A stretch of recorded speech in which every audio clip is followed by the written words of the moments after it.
For this workout mga kabakal, cheese program tayo mga kabakal. Yun natin dito mga kabakal yung seated decline machine.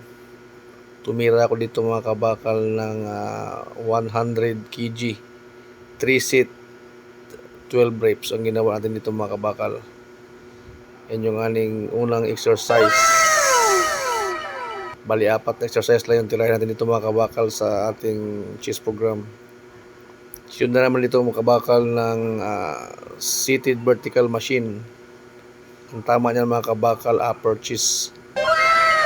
Tumira dito mga kabakal ng 80 kg 3 set 12 reps ang ginawa ko dito mga kabakal.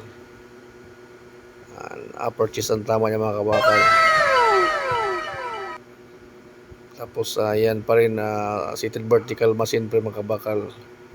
Close niyan mga kabakal. Ang tama dyan mga kabakal, inner cheese naman ang tama niyan.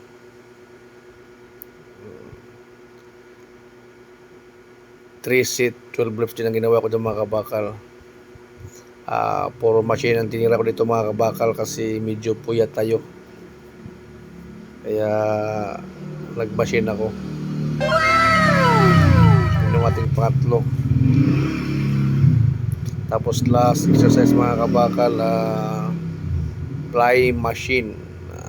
Yan, tumira ko doon ng 150 pounds 3 set 15 reps ang ginawa ko doon mga kabakal sa ating last program, fly machine.